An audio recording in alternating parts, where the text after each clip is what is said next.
we're going to be going over the anticoagulants and your thrombolytic medications here. So with your anticoagulants, these are medications that are going to inhibit any kind of blood clot formation. It's important to know, or to note, that these do not break up a clot if that clot has already formed. So the medications we're talking about right now are going to prevent these from getting any worse. So with this, the anticoagulants, you got to make sure that you understand the normal clotting process, the coagulation process. And there's a lot of different substances in the blood, platelets, clotting factors, things like that, that are responsible for doing this clotting process. And whenever we have this injury or problem occur, you're going to have platelets that are going to migrate to that area, and then they're going to stick together, they're going to aggregate, and they're going to adhere to that vessel wall, and they're going to form this plug around this injured tissue. Now, your plasma clotting factors are going to reach that platelet plug, and they're going to interact with each other to form, hopefully, a stable blood clot. And then hemostasis is just that balance between clot formation and clot breakdown. And this is going to be 4 stages. Okay, so stage 1, you've got a substance called thromboplastin is produced, and it's 2 different mechanisms. You've got an intrinsic and an extrinsic system. Your intrinsic is going to have a bunch of clotting factors and platelets to stimulate the production of it, and the extrinsic is going to require the clotting factor 7 and tissue extract, that which is just something that's released from that injured cell that's going to produce it. So once it's produced, either way, the clotting is going to kind of go automatically from there. Stage 2, this thromboplastin is going to convert the prothrombins to thrombin. Stage 3, the thrombin is going to convert fibrinogen to fibrin, and it's going to activate several different clotting factors, 5, 8, 13, and protein C. And once you've got these activated factors, they kind of build this fibrin mesh that are going to hold that platelet together and stabilize it. All right, and then once the function has ended, the clot is dissolved, where you have plasmin that is formed from the conversion of the plasminogen by your tissue plasminogen activator, or TVA, and it's going to act upon the fibrin elements to produce a more soluble product. All right, so with your antiplatelets, these are going to inhibit your platelet aggregation so that a platelet form or plug does not form, or they block platelet adhesion so that the plug does not attach to the wall of the blood vessel and block blood flow. Most of the time, this is going to be work by making those platelets less sticky by directly attaching to those receptors on the membranes. All right, and they're going to interfere with the enzymes that are going to help with the platelet function. Now, your anticoagulants are going to primarily inhibit your plasma clotting factors. All right, so it may be the formation of a special protein that's used, or they can attach to a preformed protein and disable it from doing its normal thing that it does. All right, so heparin is probably your prototype here for your anticoagulant, and it's actually going to it bind to the circulating clotting factors and inhibit them from doing their thing from the thrombin formation, or in the coagulation cascade where thrombin is activated. All right. Now, the mechanism of this anticoagulation is what's going to determine the onset and the duration of how long the drug does its action. So heparin has a very fast onset and a quick duration of action because the anticoagulant effect occurs as soon as that thromboplastin drug complex is formed. Now, your coumadins, things like that, they're going to have a longer onset and duration of action because of the time required to clear those normal clotting factors from circulation before an effect can be observed, because they're going to inhibit more of the clotting factor there. All right, your heparin and your coumadin are usually going to be most frequently used to prevent venous thrombosis, especially like your PEs and things like that. All right, you can also see them like MIs, thrombophlebitis, strokes, things of that nature. Okay, the oral anticoagulants are drugs of choice because they're fairly inexpensive and can be easily taken by the patients and usually not painful administration. But heparin, regular old heparin, is the preferred drug when you need an anticoagulant given to a pregnant woman. And with that, you need to do the standard heparin. Standard heparin is not going to cross the placenta and does not affect the developing fetus. Okay, they also may be used to suppress clot formation, surgery, things like that. Now, when we're talking heparin, all right, it is there's 2 major types of heparin. You've got your standard heparin and you've got low molecular weight heparin. All right, now heparin is a naturally occurring mucopolysaccharide, and I have no idea if I said that right, but we're going with it. All right, and it was, it's been around for almost 100 years now, in the 20s, I think 1920s is when they developed it. And the main source is going to be from the lungs and intestines of cattle and pigs. That's fun, right? Now, your standard heparin, also you may hear it called unfractionated heparin, and it has all of these saccharides of the endogenous heparin. Now, your newer low molecular weight heparins are derived from your porcine heparin, but they only have an active coagulant fraction of heparin, so they don't have all of the saccharides that are normally present in your regular standard heparin. Okay. The low molecular weight heparins will interfere with the coagulation cascade, but they're not going to produce the same wide span interference, and they are not interchangeable with standard heparin. So if you ever do find yourself given heparin, make sure that you know which one it is that you're giving. It is a peripherally acting anticoagulant, and as long as heparin's in contact with the clotting factors, coagulation is going to be depressed and clot formation is going to be inhibited. All right, all of the heparins are going to bind to your thromboplastin, which is your factor 3, and then they're going to proceed to inactivate factor X. Now, your low molecular weight heparins are more effective at binding with the factor X, but your standard heparin is more effective at inactivating the 8th, the fibrin stabilizing factor. So it really just depends on what the particular actions, how that body is working, and which one would be needed for the patient. Now, as far as your routes of administration, that kind of stuff, all heparins are going to be parenteral. So they're going to be IV or subcutaneous. If you took them orally, the gastric acid would just completely destroy it, and it would not be any benefit. It wouldn't work. All right. So your indications used to indicate or inhibit your clot formation. Specifically for us, we're looking at acute coronary syndrome or something like that. Also to prevent any further pulmonary embolus or DVTs in a patient who's disposed to those problems. Contraindications: known hypersensitivity to the medication, to pork products, or to beef products, because that's where we get them. Now, as far as your dosage, acute STEMI unstable angina, 60 units per kilogram IV, maximum of 4,000 units. Now, units are it's another way of measuring it, and you're going to essentially, you're going to work out the math on that the same as you would a milliequivalent, a milligram, gram, or anything like that, but it's 60 units. All right, and then you're going to follow that up with 12 units per kilogram per hour, maximum of 1,000 units an hour. And oftentimes this will actually be given in conjunction with a fibrinolytic to help break up that clot as well. All right, for a non-STEMI or unstable angina, 60 to 70 units per kilogram, maximum of 5,000 as initial bolus, followed by 12 to 15 units per kilogram per hour of an infusion. Pediatric, 50 units per kilogram, followed by IV infusion based on lab values and their body mass. So some side effects that can happen: confusion, dizziness, edema, chest pain, bleeding, obviously, bruising, severe bruising at the injection site or in other places within the body.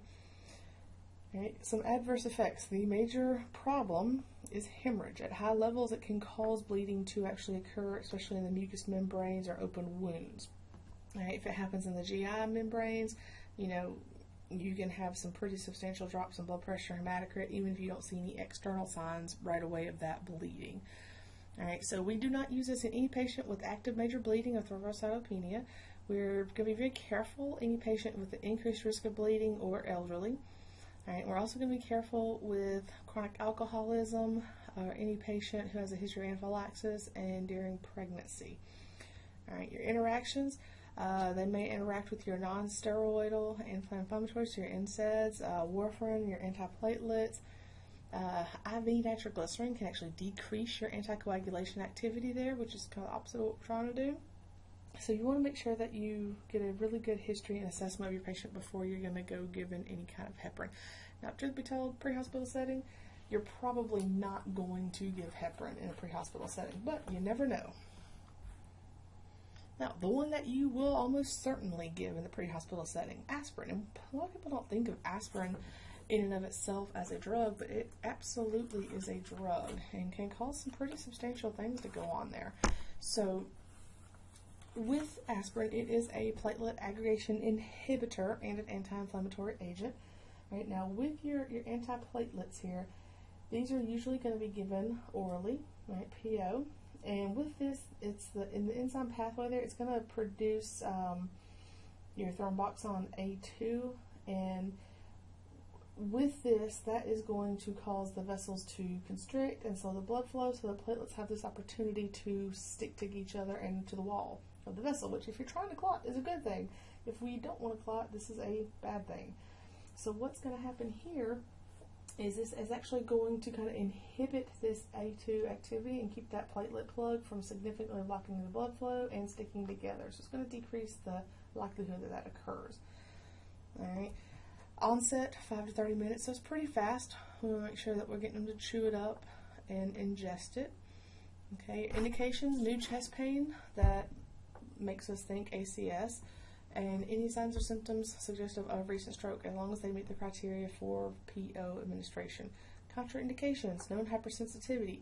Relative contraindications, meaning weigh risk versus benefit. Asthma, because of the process that it occurs, it actually can cause some interactions with a common medication used to treat asthma. And then with your active ulcers, GI ulcers, you know, an NSAID's going to aggravate that GI ulcer. So you have to weigh the benefits versus the risk. Which one is going to be more beneficial, which one's going to be more detrimental quicker. So as far as our dosages here, 160 to 325, 324, basically you ideally want to give 4 baby aspirin, but if they take 1 baby aspirin every day, we're going to give them the other 3 to fulfill that max dose there that we're giving them. I mean, they do have suppositories if the patient is nauseated. I personally have never given one as a suppository, and I don't know of anybody that has, but it exists. It's out there. It's a thing that's out there. All right. The cool thing about aspirin, it's inexpensive and it's effective. It works really well to help minimize that incidence of clots that can hurt the heart. Now, they don't recommend any more than the 325 a day for prevention of a thrombus, heart attack, stroke, anything like that. But you know, it is considered to be really effective as even some of the prescription drugs, and usually less side effects as some of those that clopidogrel or something like that. That is a prescription only medication. Take precautions. It can cause GI upset or bleeding, so be careful. It can, potentially be an allergic reaction in some patients. And high doses can actually cause some adverse effects that we don't want. Heartburn, GI bleeds, nausea, vomiting, wheezing, particularly in your allergic or your asthmatic patients. That's who you're primarily looking at potential for wheezing. And then, of course, a prolonged bleeding time because we're slowing the formation of clots, right? If you give this with other anti-inflammatory, other NSAIDs have an increased risk of these side effects, okay? And if you have given it with antacids, if they've ingested antacids like Tums or something like that, it's going to reduce the blood levels and decrease that absorption because it's going to almost neutralize it because acetoacetic acid, it is an acid. So there it is. Now, moving on to the fibrinolytics. These are, we talked about, keeping the clot from getting bigger.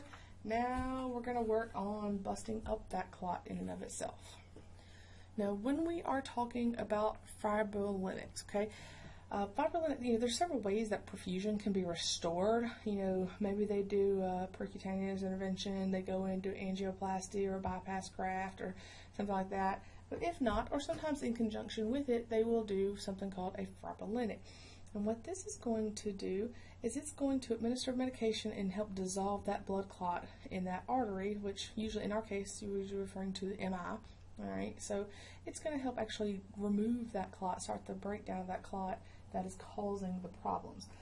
Now, these enzymes that are given, you hear them called clot busters or something like that, but they're going to stimulate the synthesis of your fibrinolysin, which is going to break down that clot into a product that your body can get rid of. There's several different classes. All right, so urokinase, you'll see streptokinase and streptase, and I totally slaughtered that pronunciation, alphaplase and reduplase. With these, there's several, like I said, there's 5 different major categories. Pretty much the only ones I've heard of or that I have seen really in a pre-hospital setting would be your TPA or alphaplase and your TKNase, which is your tenecteplase. I haven't really seen or heard of anywhere else using any of the other ones in the pre-hospital setting, but either way, they are what they are. Now, with this, in order to get your maximum benefit, these enzymes must be administered as soon as possible following the indications that a clot or an infarct has happened. It depends on what your hospital says, what your doctor says with that range, but usually it's going to be from 1 to 6 hours from the onset of the symptoms. All right, for a PE specifically, it could even be longer than that. Because these thrombolytic enzymes are proteins, they have to be given parenteral infusion. So usually they're going to be IV. And all these proteins are derived from either natural sources or some kind of recombinant technology where they can actually kind of put it together in a lab, essentially. And so we're going to go over the activase, or the TPA, first. I think this would probably be your most common one that you might see. It's very potent, right? And it is produced through your recombinant DNA technology. And what it's going to do is it's going to convert your plasminogen to the enzyme of plasmin, okay? Plasmin. And it's going to produce a limited amount of fibrinogen when you don't have fibrin. And then it's going to digest your fibrin and your fibrinogen, which is going to dissolve your clots. The onset, super fast, 5 to 10 minutes. Your peak actions, 5 to 10 minutes. Duration, it depends. And your half-life, very short, less than half an hour, 26 and a half minutes approximate. So it's going to be fairly short lasting. Now your indications, acute coronary syndrome or stroke. All right, we're going to give this and administered in a total dose of 100 milligrams. And typically you're going to give a loading dose of 15 milligrams as an IV bolus over a minute or two, and then you're going to infuse 0.75 milligrams per kilograms up to 50 milligrams IV over the first 30 minutes. Then we're going to give 0.5 or half a milligram per kilogram over the next 60 minutes. Okay, and we have to use a pump on this. This is not going to be counting drops. This is going to be pump restricted. Now, there are several absolute contraindications, and when we say absolute, we mean it ain't happening. So, any prior intracranial hemorrhage, they've ever had a hemorrhagic stroke or bleed, they cannot have it. The risk does not outweigh the benefits. If they have any structural cerebral lesion, okay, the arteriovenous malformation or anything like that increases the risk of aneurysm and bleeding. All right, any known malignant intracranial neoplasm, so any kind of tumor or anything like that in there. All right, if they've had an ischemic stroke within 3 months, so if they've had a stroke in the past 3 months, you can't do it unless it's an acute ischemic within the past couple hours, and we're following under that range there of giving this medication. If we suspect a aortic dissection, if they have an active bleeding, all right, and now it does not include the menstrual cycle for women on this. Okay, if they have any substantial or significant closed head trauma or facial trauma within the past 3 months, because basically it's going to be non-compressible sites, places that we can't control bleeding. All right, your relative contraindications, meaning we got to talk to the doctor and see what we got going on. History of chronic, severe, poorly controlled hypertension, because those patients are at high risk for a arterial rupture and bleed. Severe uncontrolled hypertension on presentation. Systolic of 180 or greater, diastolic of 110. Once again, these patients are at a higher risk for a hemorrhagic stroke. Right, history of prior ischemic stroke, dementia, or any other known intracranial pathology not already covered. So basically anything wrong in there.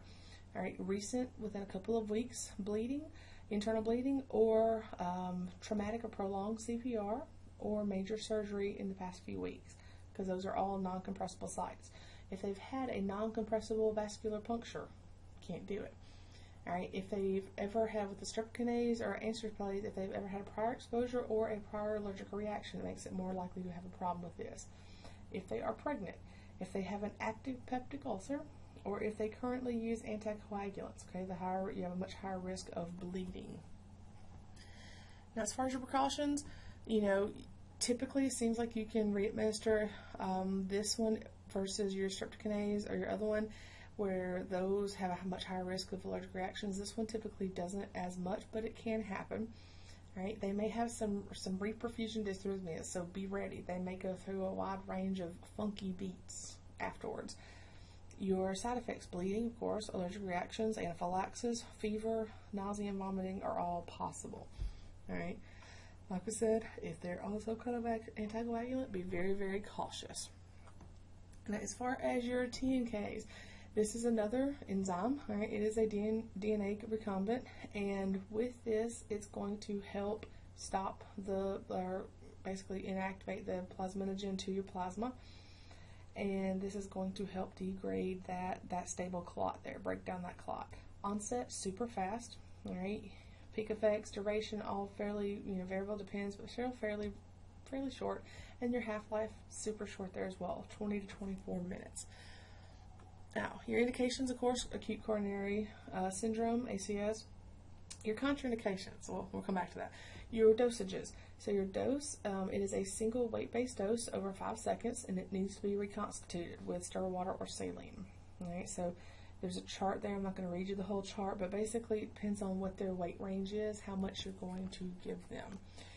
Now, for your absolute contraindications, any prior intracranial hemorrhage, any arteriovenous malformation, any kind of tumor, basically all the same stuff as the other ones.